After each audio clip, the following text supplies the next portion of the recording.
How's it going, guys? Andrew here with Justified EDC, and I got a cool one for you guys today. This is just a first impressions video of the Milmak Gladius. Now, this is the production version.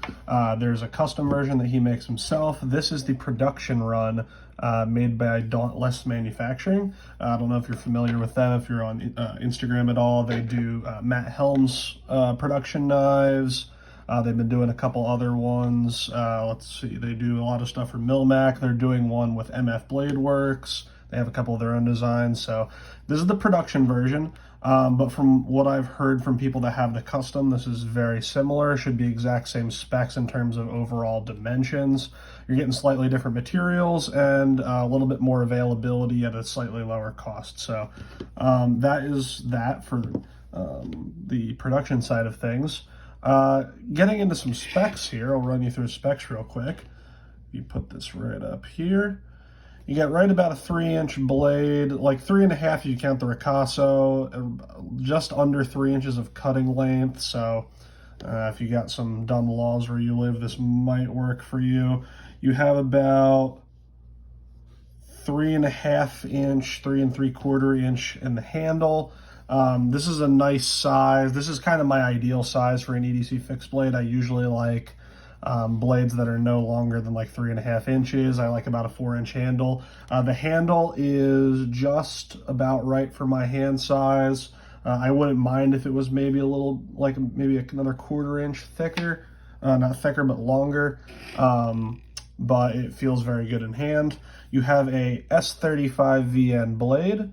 Most of Milmak's customs are some kind of carbon steel, like an 01, but on the production run, you are getting S35 VN there. Came nice and sharp from the factory. Has this cool grind on it where it's not necessarily a compound grind, but you have just your regular flat grind down here to a primary bevel. And then you have up on this front here, you have a slightly steeper bevel on the tip that matches the swedge here on the top. So that swedge is not sharpened.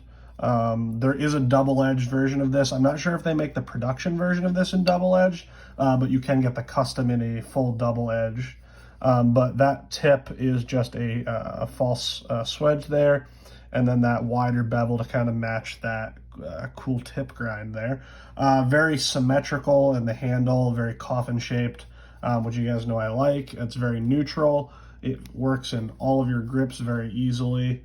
No jimping or anything along the spine, which is fine though, because again, this is more of a defensive blade. And because of the grind it has on it, you definitely could get some kind of field knife or utility kind of EDC tasks out of this, but definitely more of a self-defense oriented blade.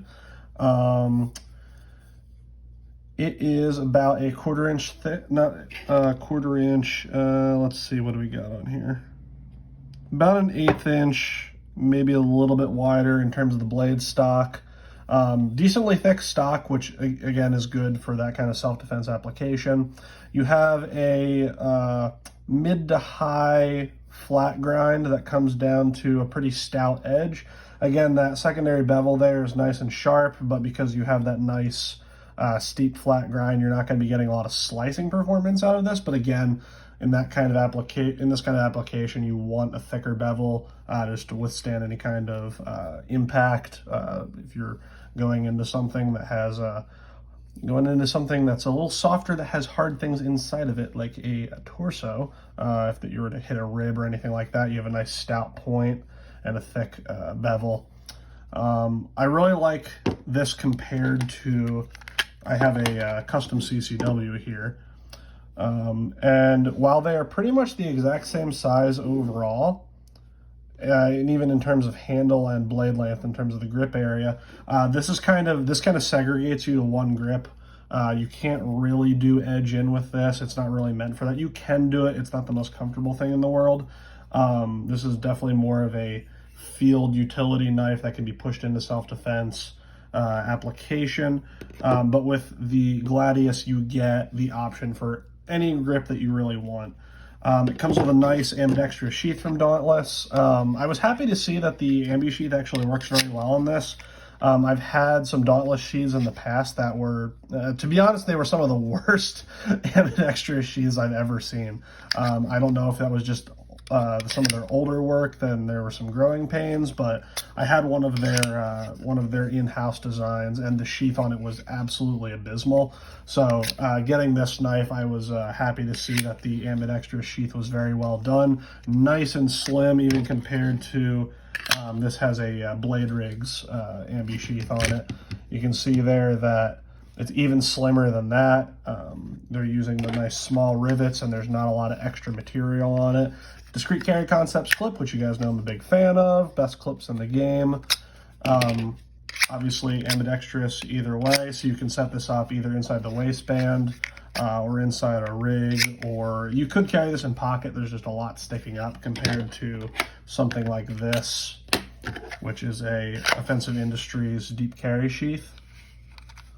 So if you wanted to carry this in pocket, you'd probably be better off getting a deep sheath like this where you really only had that pommel exposed. But for inside the waistband, this will work just fine. The way I've actually been using it since I got it, and disclaimer, this was not sent to me for review or anything like that. I got this in a trade from someone on Instagram, so this is my knife.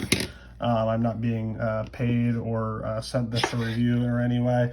Just the way I've been using this is I have this T-Rex Arms active shooter response bag.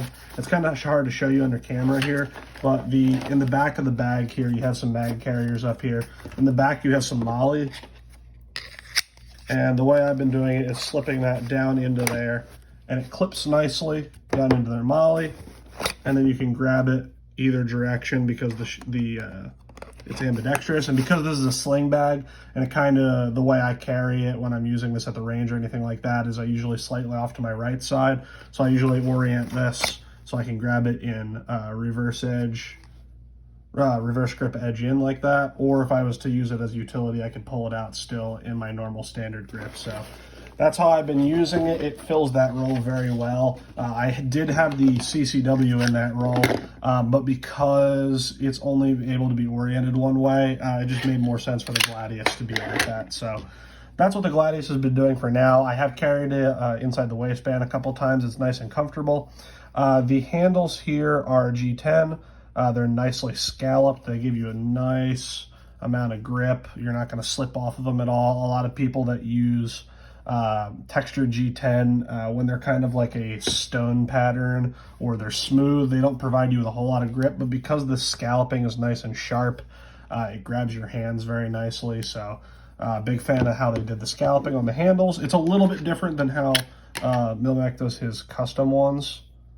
Again, this is an older custom, so you might see some different textures, but on his custom ones, now the CCW doesn't need it as much because you have that finger groove and the hooked pommel that kind of lock you in, but they're not quite as sharp of scallops, whereas these are nice and grippy. It's a cool kind of bluish gray layered with black G10. Bolt-on construction, so if you were able to get some other scales, you could easily swap these scales out for some other ones. I know Dauntless often does runs of aftermarket scales for these knives. I haven't seen them do them for the Milmak ones in general, but like if you're familiar with the Matt Helm knives, they're always releasing different scale patterns, so I'm sure that is a possibility. Get some comparisons out here for you of other knives. The best comparison I could think of is this Auxiliary Manufacturing bottle rocket. Just because in overall profile, they're very similar in the handle shape. Be on the lookout coming soon here for, actually the auxiliary video might be going up before this one, so odds are you have already seen this knife. But in terms of handle shape, they're both that coffin style handle where you have finger divots or finger grooves on both the front and the rear of the handle that lock your fingers in, and no matter what grip you use them in. Same thing with the Milmak. You're a little bit thicker on the auxiliary, not as much scalloping, but deeper grooves both on the cutouts and on the sides of the scales, but very similar in overall length and profile. There you go. Let's see what else I have here that I can use a size comparison. Here's another Bottle Rocket variant. Again, this with the hawkbill blade, but again, same exact handle. Let's get some old standbys in here. We have another coffin handle shaped knife, the Sosby Cub. There you can see them side by side. A bit wider of a handle on the Sosby, but thinner as well. There you can see. And Parker, I apologize. In every one of these videos, I always say Sosby instead of Sosby. I know it's Sosby. It's going to take a while for me to break that habit, so I apologize. So there's the Sosby Cub.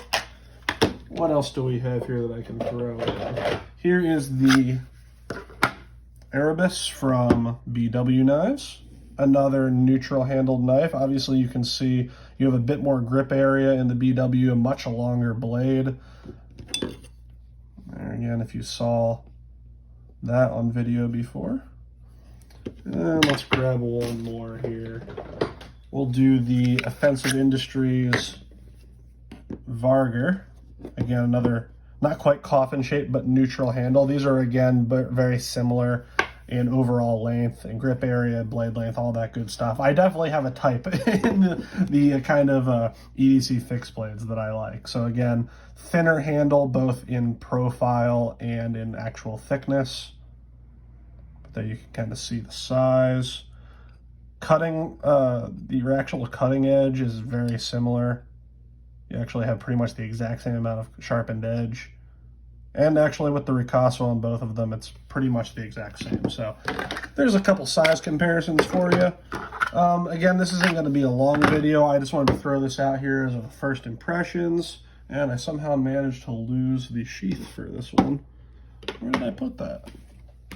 I don't even know. Oh, I left it in the rig. Yeah, it's kind of hard to get out of the rig, but yeah, I just wanted to do a first impressions of this, guys, and this is kind of an impromptu video. I didn't really write any notes or anything for this. Just wanted to show this off. If you guys want to see a full review of this, I might EDC it for a little while. I might get a deep carry sheath made for it from Offensive Industries. I have a couple knives that I'm sending him soon to get some sheaths, so I can always send this along if you guys are interested in seeing a long-term review of this.